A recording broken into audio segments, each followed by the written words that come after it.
So, we're talking about conditional proof, right? So, in resolving arguments concerning conditional proofs, there are steps that are needed to be taken. So, step one. Step one says that what? Identify the antecedents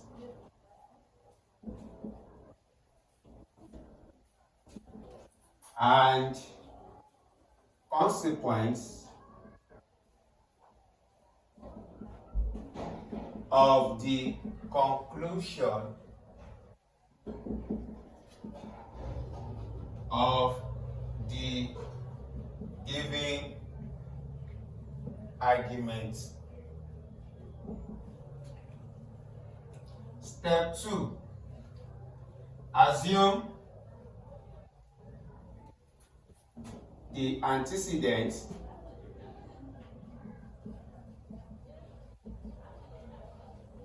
of the given conclusion as additional premise.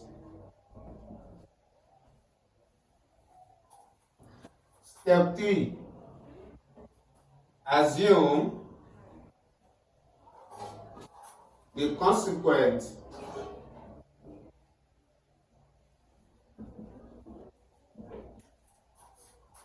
of the given conclusion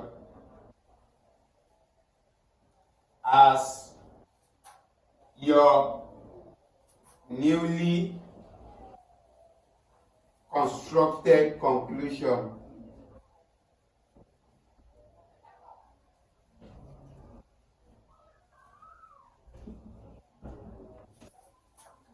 Step 4.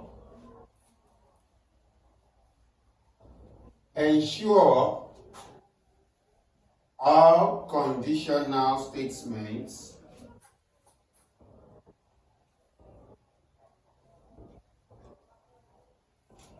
all conditionals are eliminated.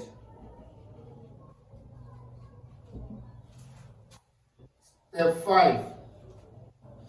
Manipulate your rules of inference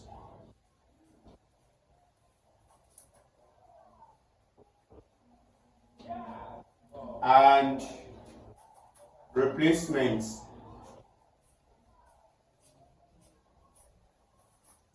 to arrive at your newly constructed conclusion. Now,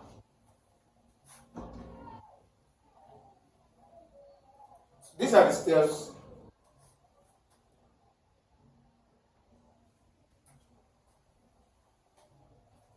that we have to take when resolving arguments concerning conditional proof. The first step says that identify the antecedents and consequence of the conclusion of the given argument. The second step says that assume the antecedents of the given conclusion as additional premise. Then the third step says assume the consequence of the given conclusion as your newly constructed conclusion. Right? So step 4 says that ensure all conditionals are what? Eliminated. Step 5. Manipulate your rules of inference and replacement to arrive at your newly constructed conclusion. Okay, so now let's take this for example. If we are given this, B implies N, therefore B implies B and N. Okay, so this is the argument given. B implies N, therefore B implies B and N. Okay, so now the first step says that what? You identify the antecedent and consequence of the conclusion of the given argument. So the antecedent here of this conclusion is our B. This is the what? Antecedent. Why B and N is our what? Consequence. Okay, because this is our major connective.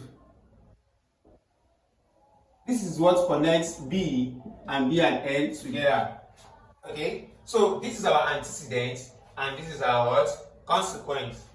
So let's move to step 2. Step 2 says that what? Assume the antecedent of the given conclusion as additional premise. So that will take us to our what? Line 2. Our antecedent is what? B. So we assume B as our what? Additional premise. Step 3 says that what? Assume the consequence of the given conclusion as your newly constructed conclusion. As your newly constructed conclusion. So that means our conclusion will be what? B and N. Conditional proof. Note, this newly constructed conclusion is what we will now be working towards after we have abandoned this one. So that is, since we've assumed our antecedents here as additional premise and consequent as our newly constructed conclusion, that means we won't be needing this again. We won't be finding, I won't be trying to prove how to get this again. But what? This is what we'll be working towards. Now, step 4 says that what? Ensure all conditionals are what? Eliminated. Now, if you look at it, these are conditional statements, right? So, when we get to line 2, we can see that the conditional statement has been what? Eliminated. Okay? So, in this conclusion here, there is no conditional statement here. It is only a conjunctive what? Statement. And it's only talking about what? Conditional statements. So here, which means we've already eliminated all conditional statements. Supposing this B and N is B implies N, then you will go again to follow the same step. You make sure that any conditional statements that are there are all eliminated. So now, our line, step 5. Step 5 says that what? Manipulate your rules of inference and replacement to arrive at your newly constructed conclusion. So this will take us to use our rules of inference and replacement in order to arrive at this our newly constructed conclusion. So that is, we are trying to prove how this the validity rather of this B and N. So we go to line 3. Our rules of inference and replacements. Okay, the application of rules of inference and replacement. I'll start from line 1. B implies N. Okay, and my line 2 says that what? I'm giving B. Therefore, what? N. That is line 1 and 2. Modus ponens. Modus ponens is one of the rules of inference that says when you have P implies Q, and your second premise says that you are giving that same P, therefore your conclusion will be what? Q. So now let's look at it. This our B implies N is equivalent to P implies Q. And our second premise is in number 2. We'll be given second premise in line 2 as what? As our P, which B is representing. Therefore, our N is what? Representing Q. So that's it, line 1 and 2, modus ponens. Okay, so now we are not done yet because that is not our newly constructed conclusion. We are working towards getting our what? Newly constructed conclusion. And our newly constructed conclusion says that what? B and N. So that will take us to our line 4. How do you get this B and N? Making use of what? Rules of reference or replacement. So we will now say B and N. Line 2 and line 3. Conjunction. You know, conjunction is one of the rules of inference that say when you have P in your first premise, the second premise you have Q. You can conclude that what? P and Q. Conjunction is represented with heavy dots. Okay? So when you have P and you have Q, you can what? Add the two of them together and say what? P and Q. So that's what we did here. Line 2 and line 3 to get B and N. So you can see we've already gotten our what? Newly constructed conclusion back. And note the fact that you've used one line before doesn't mean you can't use it again. That it is inexhaustible. You can use it as many as you like, in as much it will serve as a purpose for getting your what? Final answer. If you look at it here, I use line 2 here and I also use line 2 here. That doesn't matter. Okay?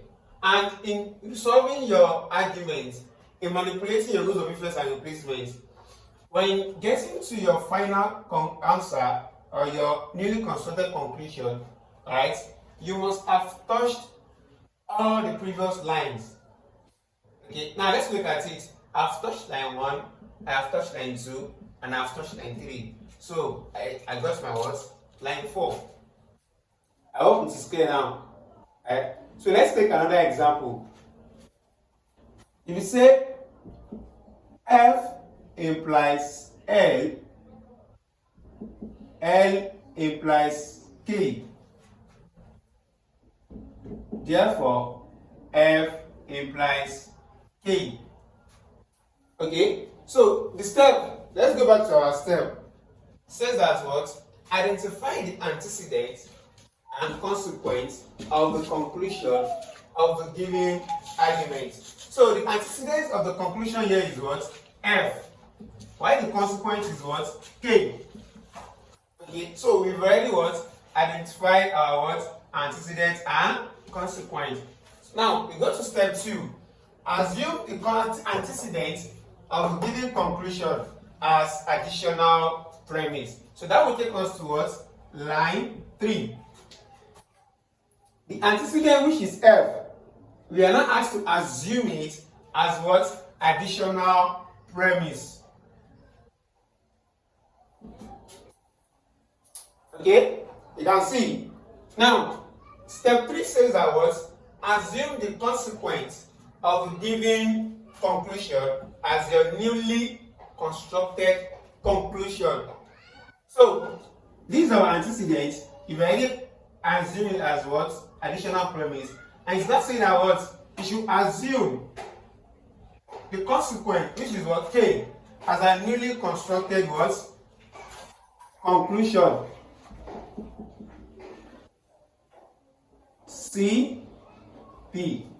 So you can see, this is our newly constructed conclusion, and this conclusion is what we'll be working towards.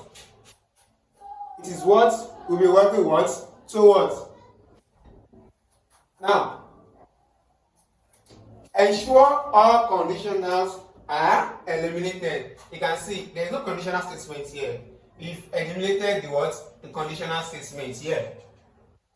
Now, step 5 says that what? Manipulate your rules of inference and replacement to arrive at your newly constructed conclusion. Okay? So, that will take us to line 4. We are trying to get our newly constructed conclusion. Okay? Now, we have, let me start from line 1. F implies L. I'm giving F, therefore what? L. Line 1 and line 3, modus ponens. Like I've explained here, modus ponens is what? P implies Q. P implies Q. P, therefore Q. So F implies L. F, therefore L. Let's see, line 1 and line 3. So, line 5. Since L is not our newly constructed completion, we keep on going. Line 2 says that what? L implies K. L, therefore K. Okay? L implies K. L, therefore K. Modus ponens. Line 2 and line 4. Modus ponens. Modus ponens. P implies Q. P, therefore Q. L implies K. L, therefore K. You can see that we've already arrived at our what? Newly constructed conclusion using what? The rules of inference and what? Replacement. Okay, and note, conditional proof are always dealing with what? Conditional statements.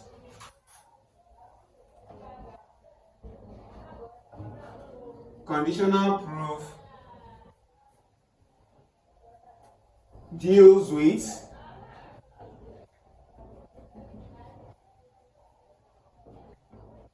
conditional propositions.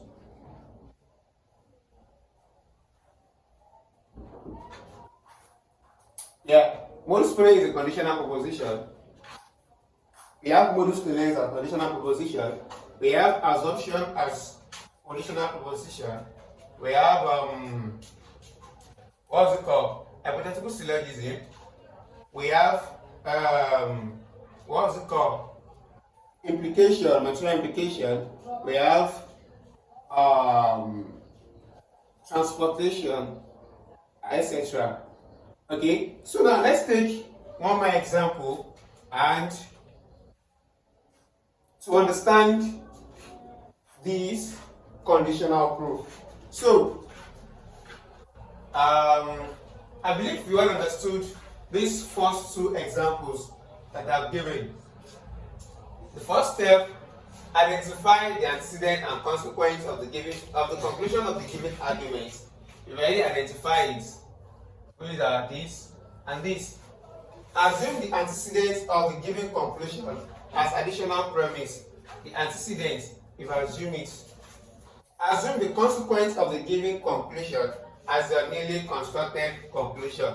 This is our newly constructed conclusion. And using the rule of what? Conditional proof. Then ensure all conditionals are what? Eliminated. And see, there's no conditional statement here in our conclusion. So, manipulate your rules of inference and replacement to arrive at a newly constructed conclusion. This. Okay? So, let's take another example.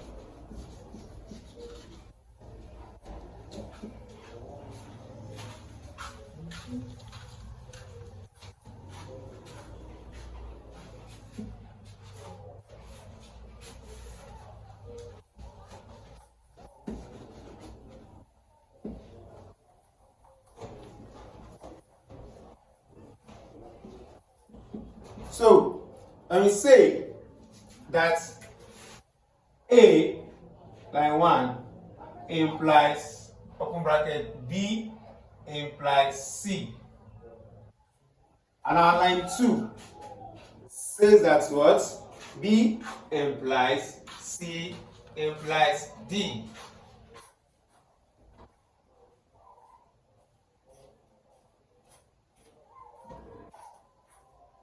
Therefore,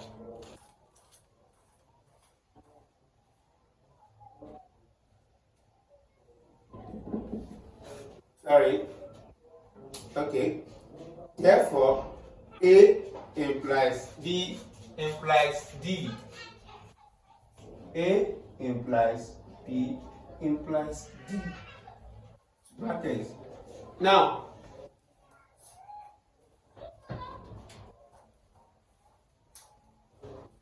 let's go to our steps.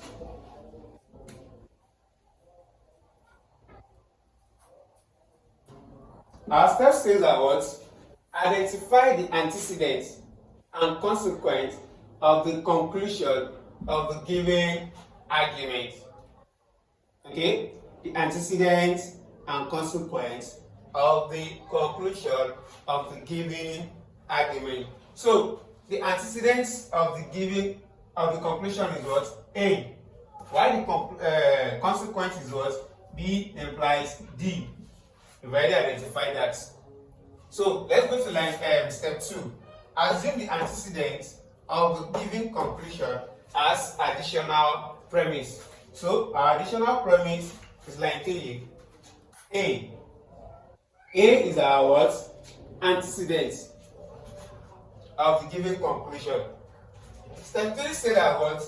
Assume the consequence of the given conclusion as your newly constructed conclusion.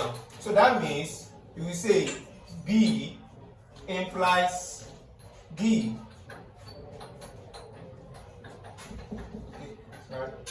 Therefore,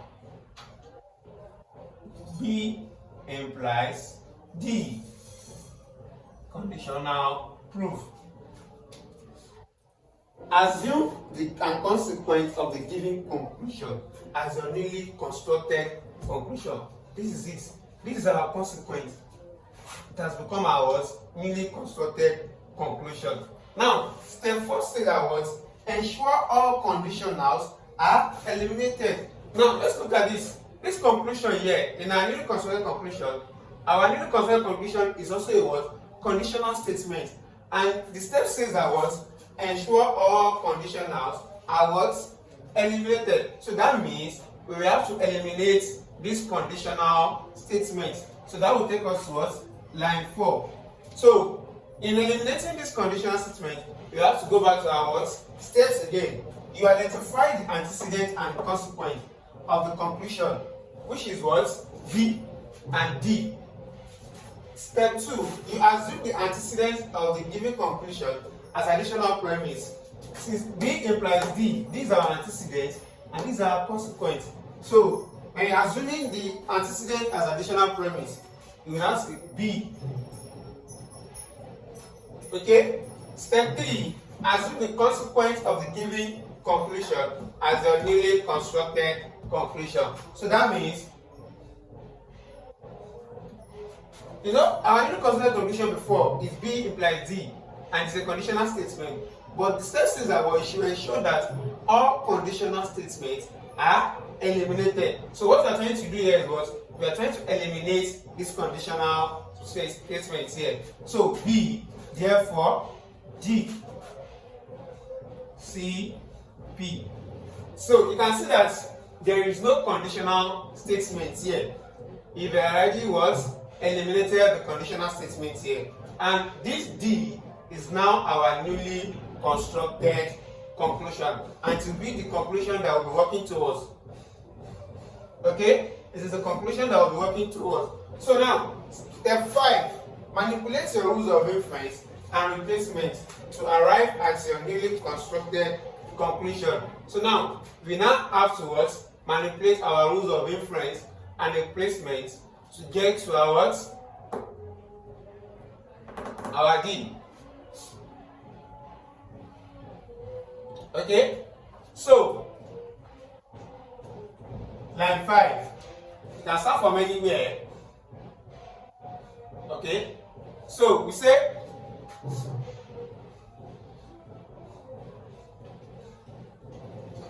A implies B implies C. We are given our A. Okay, therefore B implies C. Line 1 and line 3. Modus ponens. Okay, A implies B implies C. A, therefore B implies C. 6. This is not our conclusion. This is not what you are working towards. So we make sure that you have to get to this D back. Okay? So we go. We are using rules of inference here. B implies C implies D. We have our B in line 4. Therefore C implies D. That is what? Line 2 and line 4. Modus ponens. We go again. Yeah. It is not only modus ponens that we'll be using in conditional proof. Okay? Like just that if it requires that all the rules that is required to get our final conclusion is modus ponens, it is fine. But that doesn't mean it's only modus ponens that we have to use. We have other conditional statements and other rules of inference and replaces that we can use to arrive at our conditional proof. Okay? So we say that what? We have B implies C. Okay? And that same C implies D. Therefore, B implies D. This is rule of hypothetical syllogism. 5 and 6. HS. Hypothetical syllogism says that what? And you have P implies Q. And that same Q implies another variable R in your second premise. Therefore, P implies R. So, P implies Q, Q implies R, therefore P implies Q. Line 8. Remember I said the fact that we already use one line, yes, you can't use it again. No, you can still use it no matter what. In as much to serve as basis to get your what? Answer. So B implies D. We have our B here, therefore D. You know that we've used our line 4 before, and we are still using it again. 7 and 4. Modus ponens. And also, take note that when you are identifying your lines, it is the line, the first line that will come in the front. Not because 4 will come before 7 now. Why will I write 7 and 4? No, 7 is our first premise. And our second premise is what? Line 4. That's why we're writing 7 and 4. Had it been 4 is our first premise and 7 is our second premise, then you now write 4 and 7. Okay? The first premise will come first, followed by the second premise, then the rules that we use. So this is it. Conditional proof. This is all you need to know on conditional proof. Okay? Also take note, conditional proof deals with what? Conditional propositions. Alright? Also, now, I think that is that on conditional proof. You can also as well go ahead to pick different examples in order to understand conditional proof. Also, when you have any question, whatever question you have, please drop it on the comment section, right? I'll look into it and give an answer. Thank you.